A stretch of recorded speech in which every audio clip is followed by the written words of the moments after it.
fiz uma observação aqui nesse livro que eu estava estudando, falando sobre a inspiração. Eu achei muito interessante esse comentário, eu quero ler para vocês. Antes de nós, vamos ver os versículos. Mateus 27 e 5.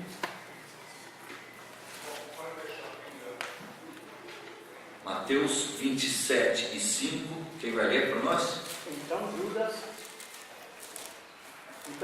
tirando para o santuário as moedas de prata, retirou-se e foi enforcar-se. Então Mateus está dizendo que Judas se enforcou, certo? Essa foi a morte dele. Agora olhem Atos capítulo 1, verso 18.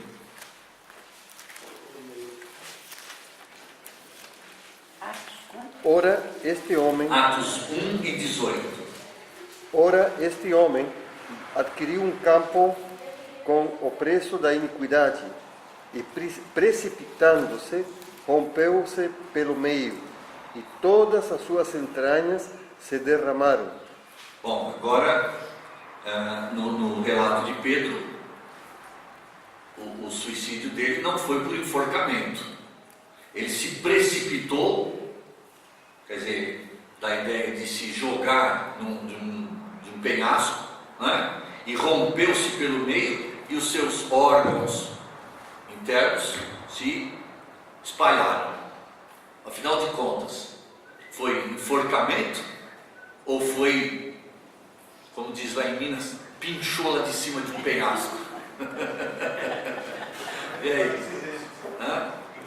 Mais uma vez, um cético olhando para esse relato diz: ó, tem erro aqui, não é? Deixa-me ler o comentário. Tem termos, descrição médica, eu não quero errar, né? O termo grego específico usado em Atos, causando dificuldades com relação à morte de Judas, é prenez. Por um bom período, entendeu-se que significava cair de cabeça. No século XX, porém, as investigações de papiros antigos revelaram que essa palavra tem outro significado no grego koiné. Ele também significa inchar. Agora é possível tecer sobre o fim da vida de Judas uma hipótese que parece acomodar todos os dados. Depois de enforcado, primeiro ele se enforcou, o corpo de Judas não foi logo encontrado. Nessa situação, os órgãos viscerais começam a degenerar primeiro. Confirma isso? O que são órgãos viscerais? Fígado, intestino, estômago, rim, são os órgãos que primeiro se decompõem, provocando uma dilatação do abdômen. Não sei se vocês já viram algum animal que por algum tempo morre e ele não é enterrado. A barriga dele, já vi cavalos assim na fazenda, né? Barriga inchadona, né? Os órgãos viscerais. Uma dilatação do abdômen característica de cadáveres que não foram devidamente embalsamados, e mesmo nos que foram, caso o processo não seja repetido após alguns dias. Assim, ele se enforcou primeiro. Os órgãos viscerais se decompuseram, liberam gases, aquilo provoca um inchaço no abdômen. Assim, seu corpo partiu-se ao meio e todas as suas vísceras se derramaram. Conclusão: tem algum erro aí no relato bíblico? Tanto Mateus está certo em dizer que ele se enforcou, quanto Pedro em Atos está certo em dizer que o seu abdômen cresceu, o corpo se partiu e as suas entranhas se derramaram. Absolutamente certo. Conclusão: a Bíblia é inerrante. Impressionante, né? São focos diferentes do fato. Sim. Mas um desavisado, um cético, o que ele diria da Bíblia? Está cheio de erros. Nós diríamos: você que não compreende o que está escrito, porque a Bíblia é inerrante. Vamos para mais um. 2 Samuel capítulo 24. Esse agora eu quero ver, hein? Pode ser que ele tentou se Esse é encontrar. dos 25 mil? Não. Ainda bem, pode ser que ele tentou se encontrar, ele não conseguiu, ele se matou lá. Não, ele se enforcou e ficou pendurado lá. Mas não O morreu. resto foi consequência. O resto foi consequência da morte sem embalsamamento e sem enterrar o cadáver. Né? Segundo Samuel capítulo 24. Essa agora eu quero ver. Verso 1. Quem vai ler para nós? Tornou a ira do Senhor a acender-se contra os israelitas, e ele incitou a Davi contra eles, dizendo: vai, levanta o centro de Israel e de Judá. Quem é que o verso aqui está dizendo que incitou Davi contra Israel? O Senhor, certo? Agora comparem com 1 Crônicas 21:1. Então Satanás se levantou contra Israel e incitou a Davi a levantar o censo de Israel. Não, sua Bíblia está errada, porque a minha Bíblia diz que foi Deus que incitou Davi contra Israel. Sua Bíblia diz? Satanás. E aí? Tem erro na Bíblia. Foi erro tipográfico. Erro tipográfico. Afinal de contas, foi Deus ou foi Satanás que incitou Davi contra Israel? E agora, hein? Bom, na verdade, qual foi o motivo eu respondi, né? Eu ia perguntar, mas respondi. Qual foi o motivo que levou Davi a estabelecer o censo em Israel? Orgulho. Foi para dizer: eu reino sobre tantos milhares. Foi orgulho, certo? Quem foi a primeira pessoa mencionada na Bíblia que por orgulho se rebelou contra Deus? Satanás, certo? Então, basicamente, o orgulho tem fonte em Satanás. É verdade que também, da nossa natureza adâmica caída, nós também somos orgulhosos, não somos? O irmão Jair falou hoje de manhã. Mesmo na igreja, mesmo fazendo o trabalho do Senhor, nós manifestamos. Ele falou com o servo que age com humildade. Ele explicou que humildade não é complexo de inferioridade, porque há uma tendência em nós em não sermos nem servos e nem humildes. Então a Bíblia fala que nós temos que ser servos, porque essa não é a nossa tendência, e humildes, porque essa também não é a nossa tendência. Minha carne gosta de orgulho. Ela não pode ver um palitinho na rua aí e já quer subir em cima daquele palito para ficar mais alto do que os outros. Não é? Somos assim. Mas o orgulho teve origem em Satanás. Agora, por que fala que foi Deus? Então eu posso entender. Satanás incitou Davi e falou: ó, seja orgulhoso, cara, como eu fui orgulhoso. Não é? Isso eu posso entender. Mas Deus incitou Davi? E agora? Parece que tem algum erro, né? O senhor queria Eu, tocar também. eu acho que entra aí aquele aspecto da permissibilidade de Deus, que é um caso parecido de Jó. O escritor de Deus Crônicas, permitiu isso. que Satanás agisse, mas Deus não deixou de ter o controle da situação. Quem conhece a palavra de Deus, o que diz respeito à vontade de Deus, já enxergou na Bíblia a vontade diretiva de Deus e a vontade permissiva de Deus. Vontade permissiva significa que Deus, mesmo sabendo que aquilo está errado, como Ele deu livre-arbítrio ao homem, Ele tira a mão dele. Não porque Ele não tenha poder para refrear o pecado, mas porque Ele, na sua soberania, concedeu livre-arbítrio ao homem. Então Ele diz: você age com liberdade porque eu te dei essa liberdade, apesar de não aprovar a sua atitude. E arca com as consequências. E Ele arcou. Ele arcou. Praga, não é? Ele arcou, ele recebeu a consequência. Entendeu? Então, um escritor tem em mente destacar quem é a fonte do orgulho: Satanás. O outro escritor tem em mente em mostrar a vontade permissiva de Deus. O Senhor permitiu que Satanás... Intervenção de Deus na penalização necessária por um pecado cometido. Mas não esqueçam isso. Quando Deus diz: eu permito que você peque, mesmo eu não concordando, Deus também vai cobrar depois. E o homem vai ter que receber o castigo.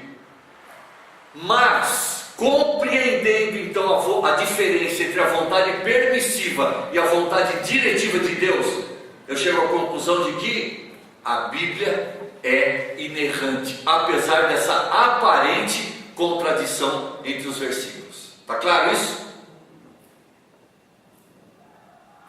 Tem mais um que eu quero ver. Depois os outros vocês ficam aí com um exercício para você. Mateus capítulo 20.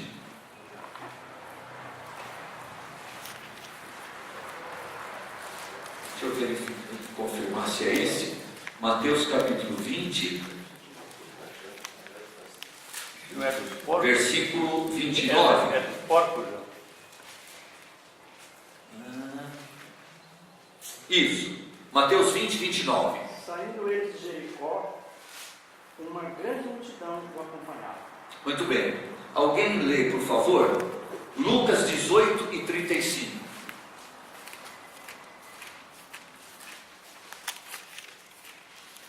Aconteceu que, ao aproximar-se ele de Jericó, estava um cego assentado à beira do caminho e dizia: Peraí. Ontem vocês leu que ele estava saindo de Jericó. O outro falou que ele estava chegando em Jericó. Decidam. Jesus estava saindo ou estava chegando em Jericó? Eu quero repórteres diferentes. Além disso, eu não li, mas um evangelista diz que ele encontrou com um cego. O outro evangelista fala que ele encontrou com 2 cegos. Esses evangelistas não entram em acordo, né? E é por causa disso que a Bíblia está cheia de erros, né? Está cheia de erros? Não. A Bíblia é inerrante. É você e eu que não temos os conhecimentos de geografia necessários. Acontece que perto de Jericó, perto da velha Jericó, foi construída uma outra cidade chamada de Nova Jericó. E essa distância entre elas é muito pequena. Havia comércio de ambulantes ali naquela estrada que ligava as duas. E algumas pessoas, e porque havia um vai e vem de pessoas da Nova Jericó para a velha Jericó, um vai e vem contínuo, havia mendigos que ficavam ali esmolando. Bartimeu era um deles. Do ponto de vista de um evangelista, Jesus estava saindo da velha Jericó. Do ponto de vista do outro evangelista, Jesus estava se aproximando na Nova Jericó. Existe alguma contradição? Absolutamente. Eu que não tenho os conhecimentos geográficos necessários. Se eu pesquisasse mais, estudasse mais, ao invés de criticar a Bíblia, eu encontraria as respostas necessárias e suficientes para comprovar que a Bíblia é inerrante. Outra coisa, eram 2 cegos ou era um cego? Decide. Isso que eu ia perguntar, porque não para 2, para 1 agora. Eram 2 cegos. Então, Só que os evangelistas citam o nome de apenas um deles. E o evangelista que destaca Bartimeu, ele fala que encontrou com um chamado Bartimeu. Ele não fala que encontrou só com um.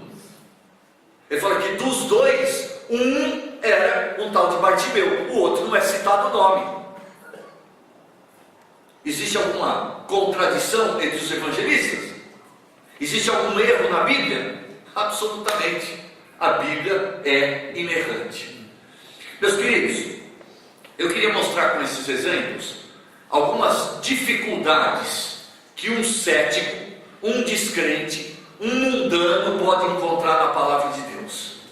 E eu queria dizer o seguinte: o que é que nós confiamos, o que é que nós cremos como inerrância na palavra de Deus? A Bíblia não é um livro de assuntos científicos, mas ela cita fatos científicos. E quando ela cita fatos científicos, ela cita os fatos do ponto de vista daquela ocasião, daquela cultura, daquele povo. Para eles, estava certo o sol parar.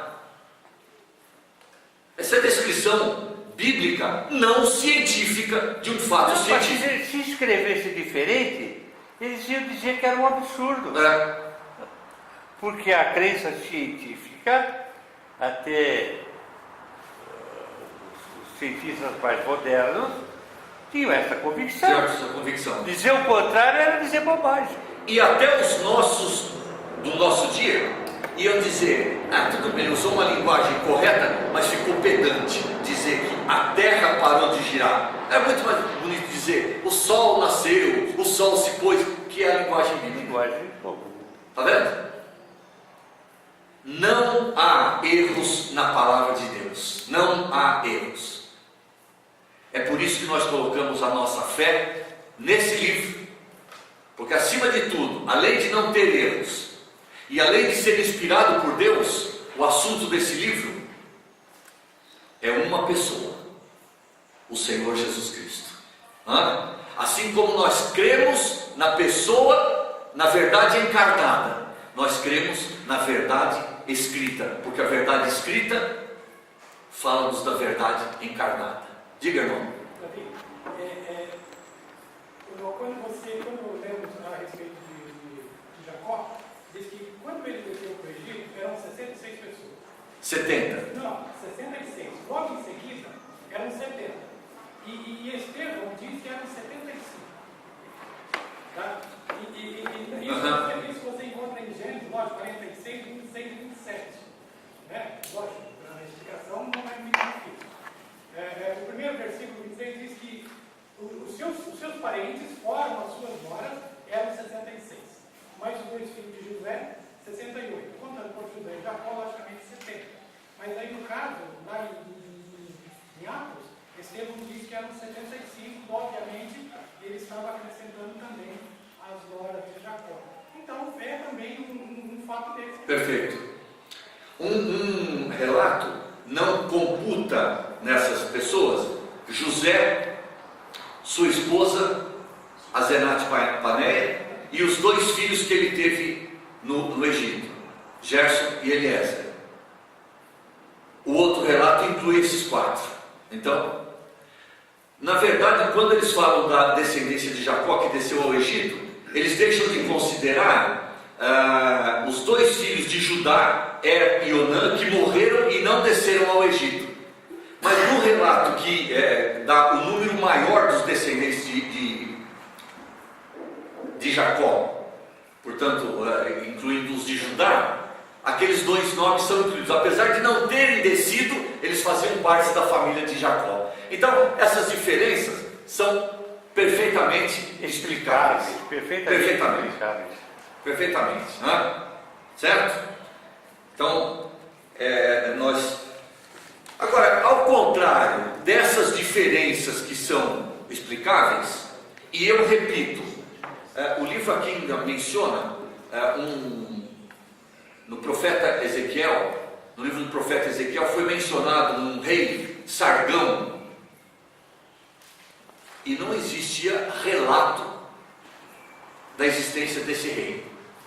Até um ano em que em algumas escavações arqueológicas foram descobertos certos documentos, e estava lá o nome do rei Sargão e tal, não sei das quantas, que reinou lá, exatamente confirmando o relato bíblico. Não é?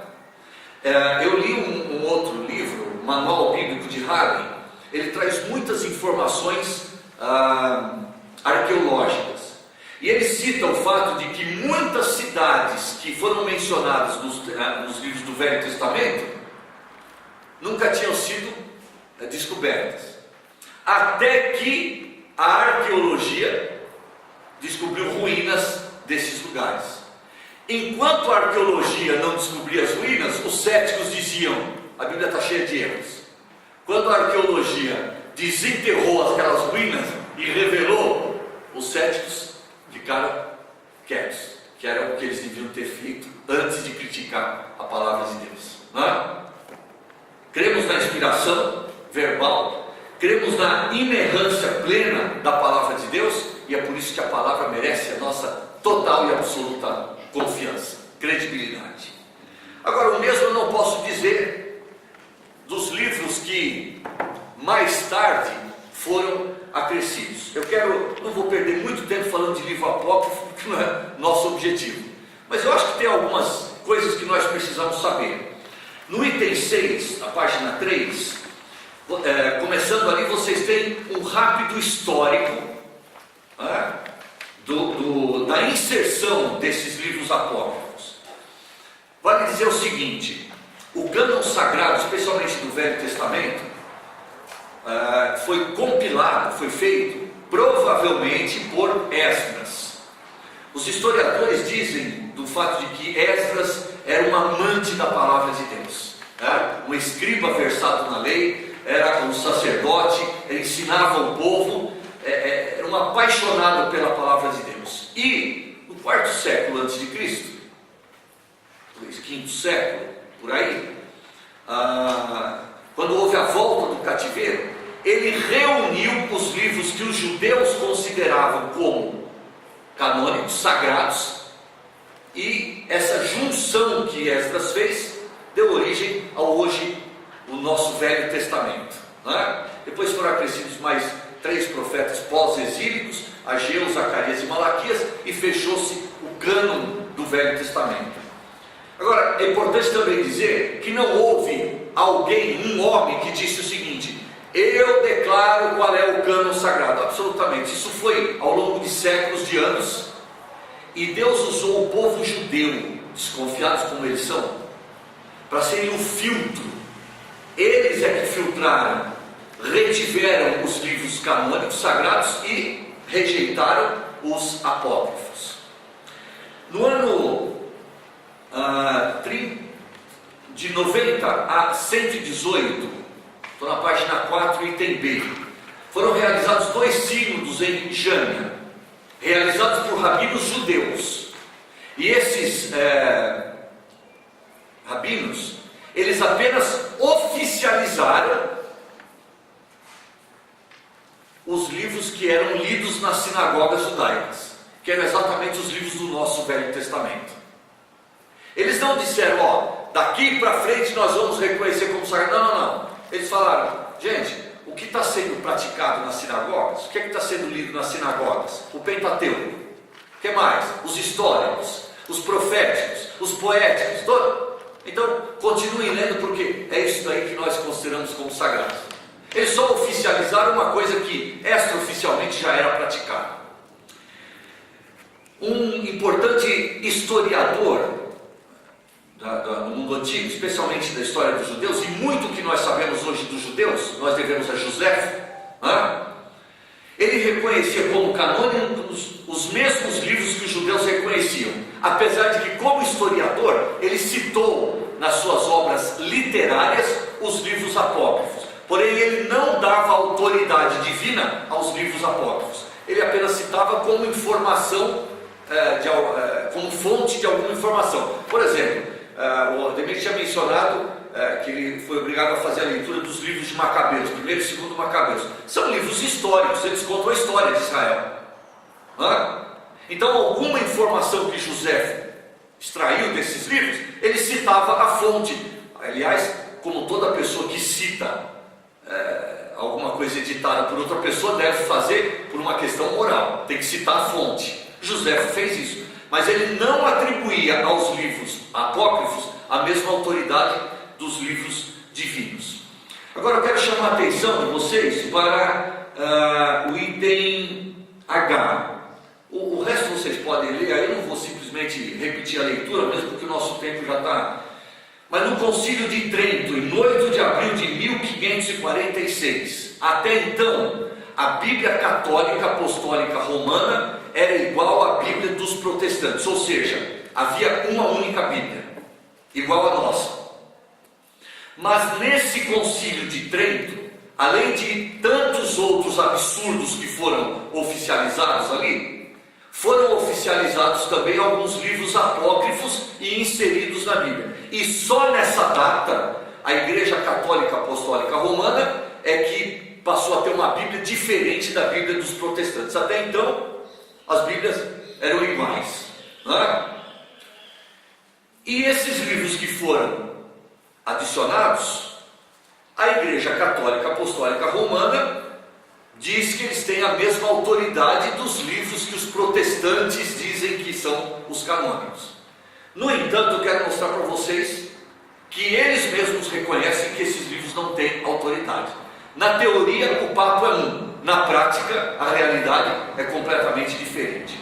Essa é uma Bíblia de estudo católica, edição pastoral da editora Paulus. Portanto, é uma editora autorizada pela CNBB, que é a Conferência Nacional dos Bispos do Brasil, a publicar não só o texto que eles chamam de sagrado, mas também notas. Como nós temos aí Bíblia de Scofield, Bíblia de MacArthur, Ached, né? Bíblia anotada de Ryan.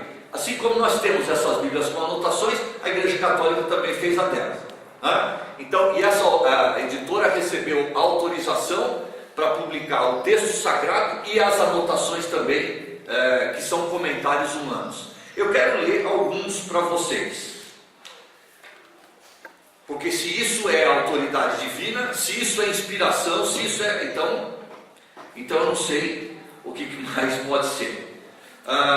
Um dos livros apócrifos é o livro de Tobias. Deixe-me achar, aqui eu não tenho a prática que eu tenho com os livros da nossa Bíblia. Então vocês vão esperar um pouquinho aí, né? Achar esse livro de Tobias. Cadê o Tobias? Tobias parece nome de jogador de futebol. Pois é. Achei aqui Macabeus. O Ademir já tinha mencionado isso, eu vou...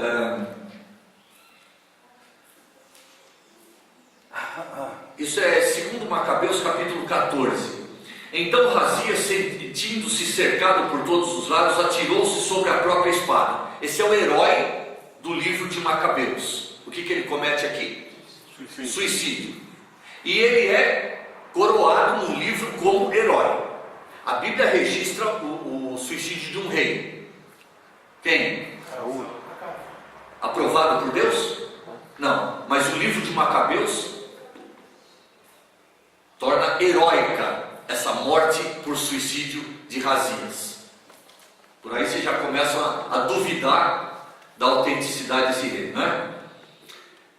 Atirou-se sobre a própria espada. Cheio de brio, ele preferiu morrer do que cair nas mãos desses criminosos e ter a sua dignidade insultada da maneira mais baixa. Vocês viram que o livro está exaltando o feito dele, como se fosse grande coisa ele ter se suicidado, certo? Morreu como um herói. É assim que o livro diz. Falando a respeito de outra pessoa, ele diz: depois subindo a uma pedra íngreme, já completamente sem sangue. Notem a expressão, uma pessoa completamente sem sangue, mas ele está subindo uma montanha. Um zumbi. Provavelmente, então trata-se de um zumbi. Arrancou os próprios intestinos. Ele não tinha sangue, mas ele ainda tinha força para fazer um buraco no abdômen dele, arrancar os intestinos. Gente, não é para vocês darem risada, não. É para chorar. Porque esse é o livro canônico que a Igreja Católica aceita como sagrado. Ele arrancou os próprios intestinos e com as duas mãos os atirou no pelotão de soldados. Suplicou ao Senhor da vida e do Espírito que os devolvesse a ele novamente. E morreu. Ele já estava sem sangue. O nosso irmão ali, médico, pode nos falar se alguém sem sangue ainda consegue subir uma montanha. E consegue arrancar os intestinos com as próprias mãos. E consegue jogar no pelotão de soldados e ainda fazer uma oração a Deus.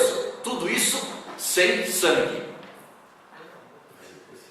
É piada, não é? Eu acho que precisa mais fé para crer nisso do que para crer que uma baleia engoliu Jonas. Vocês não acreditam? Não acham também? Bom, agora o pior ainda está por vir. O escritor termina o livro dizendo o seguinte: assim terminou a história de Nicanor. A partir desse tempo a cidade passou a ser governada pelos hebreus. Por isso, aqui encerro a minha narrativa. Se ficou boa e literariamente agradável, era o que eu queria. Se está fraca e medíocre, é o que fui capaz de fazer. E agora ele dá um conselho final. É desagradável beber só vinho ou só água, ao passo que o vinho misturado com a água é agradável e gostoso. Você falar isso para um enólogo, ele vai... O nosso irmão Manuel Ribeiro, lá em Portugal, ele costuma falar de misturas, né? Fala da mistura das igrejas, de práticas que não são muito boas, né? Então ele só, meu irmão, mistura nunca dá certo. Não. Quando se mistura água com vinho, estraga-se a água, estraga-se o vinho. Estraga os dois. E ele diz, se a narrativa ficou medíocre, é o que eu fui capaz de fazer. Enquanto os inspirados pelo Senhor diziam, assim diz o Senhor, o não inspirado o que diz? Ele assume a autoria. Ele assume. Ele fala, é o que temos para hoje. E contente-se com isso, porque é o que nós temos para hoje. É piada, não é? Você vai chamar um livro desse de canônico, de sagrado? Até a paciência. Bom, agora vocês querem aulas de feitiçaria? O livro de Tobias, ele ensina a fazer um feitiço aqui interessante. Né? Havia uns pardais no muro bem acima de mim. Caiu excremento quente nos meus olhos, produzindo neles manchas brancas. Fui aos médicos para me tratar. Porém, quanto mais pomadas aplicavam, mais as manchas aumentavam, até que fiquei completamente cego. Fiquei cego durante 4 anos. Excremento de pardal que caiu no olho dele. O excremento estava quente ainda. Que cara azarado, hein? Fala a verdade. Que cara azarado, hein? Nos dois olhos. Poxa vida! Se tivesse de óculos, né? Não tinha, né? Sara tinha se casado com 7 homens, porém Asmodeu, o pior dos demônios, há um detalhe. Na nossa Bíblia, o pior dos demônios, o chefe deles chama-se Satanás. Na Bíblia Católica chama-se Asmodeu. Mudaram até o nome de Satanás. Satanás deve ter ficado bravo com eles.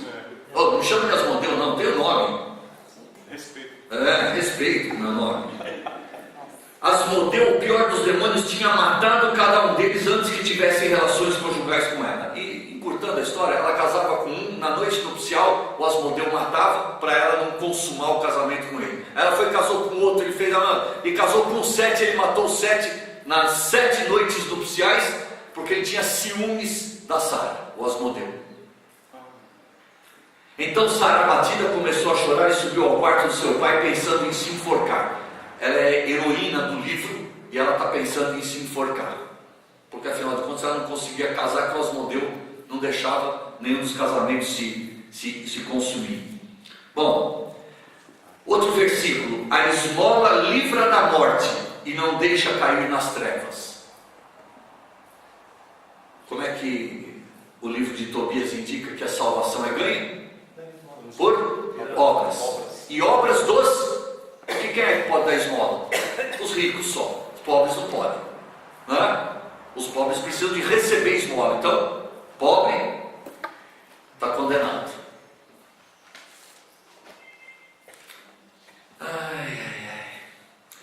Tobias foi lavar os pés no rio, quando um grande peixe saltou da água, tentando devorar-lhe o pé.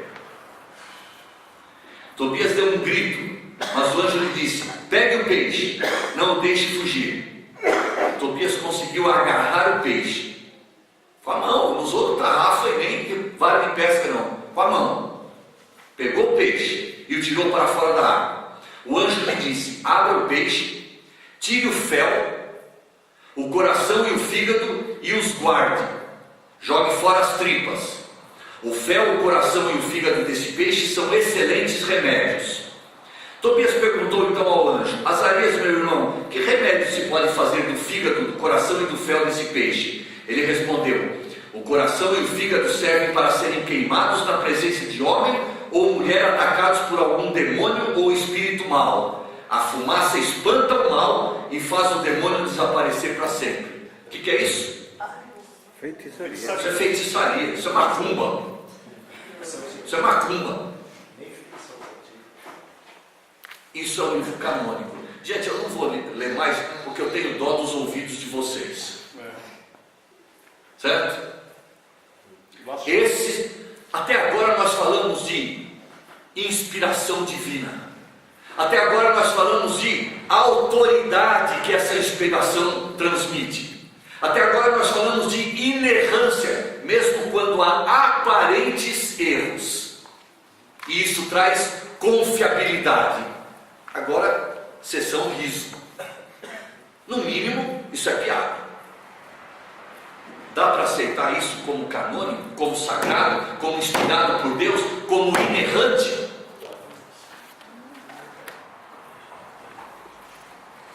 Irmão, Pois não. chama a atenção que nunca, nem Jesus, nem os apóstolos, nenhum Nunca. faz citação a alguma coisa dos apócrifos. Nós vamos falar isso mês que vem, né? Porque na continuação da apostila aí, vocês verão, há mais de 900 citações do Velho Testamento no Novo Testamento, especificadas.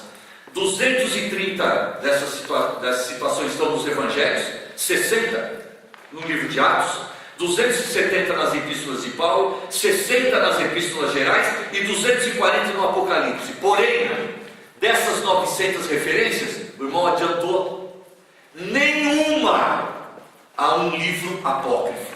Nenhuma. Isso fala alguma coisa a vocês? A mim fala e muito. Porque quando Deus se cala, é porque Ele não quer dar o mesmo nível de importância para aquilo que é dito assim do Senhor, do que para esses motivos de riso que nós temos aqui. Certo? Não chegamos no nosso horário, mas eu vou parar por aqui. No mês que vem, Deus permitindo. Teologicamente é importante esse livro. A mitologia dos pouquinhos, assim, algo de mitologia, tem muito a ver com isso aí. É um pouquinho melhor, mas é meio coisa assim. No final das contas, Não sei se é mitologia. também não merece a nossa credibilidade, né? Ô Davi, eu estive com uma pessoa de Minas, inclusive convidei ele, ele veio aqui para São Paulo, esteve conosco. E lá eu procurei, sentei por muito tempo estudando a Bíblia com ele. A Bíblia dele era grossa, de orelha, de tanto ele virar e estudar ela. Ele era um estudioso da palavra de Deus. E quando eu comecei a mostrar o plano da salvação, ele usou aquela expressão: como é que eu nunca consegui ver isso? Como é que eu nunca consegui ver isso? Você está lendo para mim e eu leio a Bíblia de capa a capa e não consegui ver isso. O apóstolo Paulo diz que o Deus deste século cegou o entendimento deles. Eu falei, agora você está tendo a oportunidade de ver. Agora você tem uma posição diante de Deus. E agora qual é a sua escolha? Ele escolheu ser um estudioso apenas da palavra de Deus. Fez a sua escolha, né? Mas se Deus deu o livre-arbítrio aos homens, quem somos nós para tirar o livre-arbítrio deles, né? Só que, como nós dissemos, quando a vontade diretiva de Deus não é executada, sua vontade permissiva é executada. Mas ele vai pedir contas para o homem, não é? Interessante, outra coisa que me chamou a atenção dele foi quando ele foi pedido para fazer uma leitura no grupo de jovens dele. E ele falou, não vou ler nada não. Lê o quê? Qualquer coisa. Ele abriu em Apocalipse 22, estava lá: os idólatras não herdarão o reino do céu. Ele falou, está vendo que vocês mandaram eu ler? Agora vocês são culpados, porque eu não queria ler, vocês forçaram eu ler. Olha o que eu li. Então, eles reconheceram como idólatras.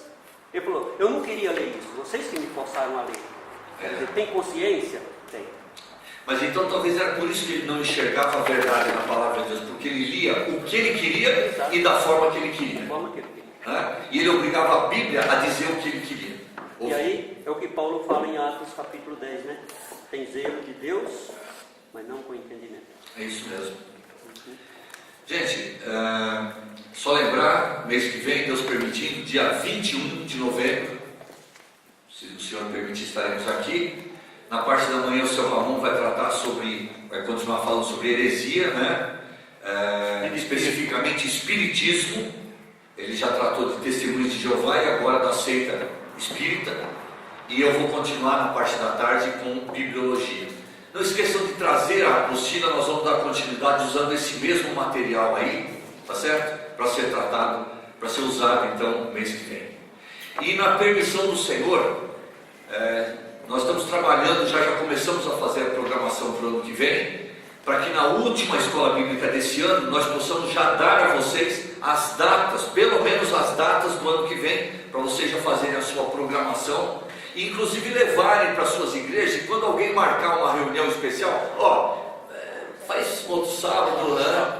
Ajusta, se possível for, para que haja uma frequência maior nas nossas futuras escolas bíblicas, se o Senhor não vier. Tá certo?